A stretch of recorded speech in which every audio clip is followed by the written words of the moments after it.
Minister of Water and Sanitation has announced plans to reconfigure water utilities in KwaZulu-Natal. Minister Senzo Mchunu says Mhlathuze Water and Umgeni Water will be merged as of the end of June to create a single entity known as uMngeni-uThukela Water Board. The department says this aims to streamline operations in order to improve efficiency in the provision of water, potable water that is, to communities. Let's get more on this. Speak to Lindiwe Lusenga, who's the Deputy Director General in the Department of Water and Sanitation. Deputy DG, a very good evening to you.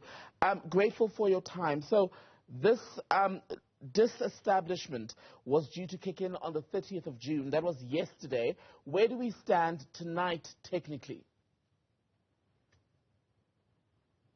Good evening, Tembekile and the listeners. As we stand today, we have a new entity called Umngeni-uThukela, and Mhlathuze has been, the whole water board, the two water boards have been reconfigured to form a single water board that will cover the rest of KwaZulu-Natal. And why was reconfiguration of these two entities, or a merger, if you will, the best way to deliver water to the communities in that part of KwaZulu-Natal?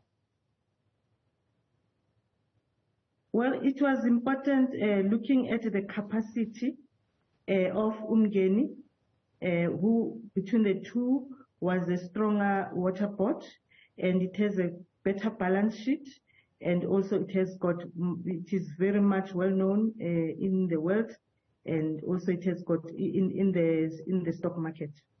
Is it basically then taking a stronger entity such as Umgeni and merging it with weaker ones, basically creating a situation where the stronger one would have to take care of the weaker ones? That is not the rationale. The rationale, as you've already indicated, was for the economies of scales and also the skills part of it. And we want to cover, our people need water. We need not leave anyone behind, because we've got an agenda of a sustainable development goal number 6 of water for all and sanitation for all. So it's very important that Minister, upon his taking over this portfolio, wanted to make sure that he built strong institutions, strong water entities. That is what informed the minister's decision. He got also approval from cabinet. He's also consulted widely in KZN. He has the support of the people of KZN and also the water services authorities, and also the province as a whole. And one of the things you mentioned is that, yes, the issue of a balance sheet is very important in the reconfiguration decision, but so too is skill, the issue of skill, enough skills to be able to cover this vast area in KZN. Where have you found in the past to have been the greatest deficits, if you will, in terms of skill and its availability? Well, the main purpose here is to support the municipalities. So with a stronger water board, the entity will be in a stronger position to support the municipalities in accessing water. We need to achieve that goal number 6 of SDG, particularly the unserved. It's high time we reach out to those communities that are unserved. The way it is configured, it will make sure that it will cover all the provinces, central, southern, and northwest, and northeast. So that is how it has been covered and reconfigured, so that we can feel the impact of this new entity that is strong and is more capacitated. Remember, no one is going to lose jobs here. We are just formulating a new, strong entity, and also the interim board will take over. It has taken over, and there's a process in place to make sure that governance remains strong. We don't lose that side of strong governance, and the process is on also to nominate the new board members. And the new board members will come on board.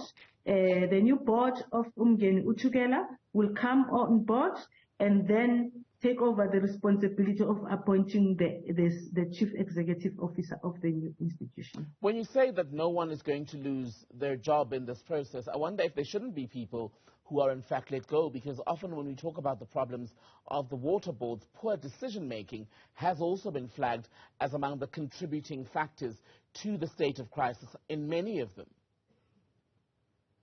Well, these ones are very well managed.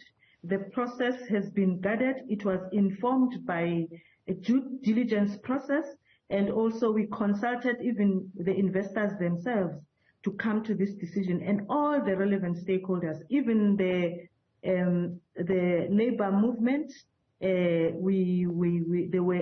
were moving along with us. As I said, we are not leaving anyone behind. And what you now have to do is to find board members, Deputy Director General, who would serve for the next 4 years. That process is still open, right? Is there a great deal of interest, especially from people who are suitably qualified for the sort of agenda you have set out for this reconfigured board, who would be able to take things to the next level so that ultimately it's a water board that is able to do its work without any hindrance? Well, the advert is out, and those that qualify will look at the issue of transformation, will look at the issue of gender and the skills that are required in the board so that they could be able to serve the people of KZN. Lindiwe Lusenga, Deputy Director General in the Department of Water and Sanitation.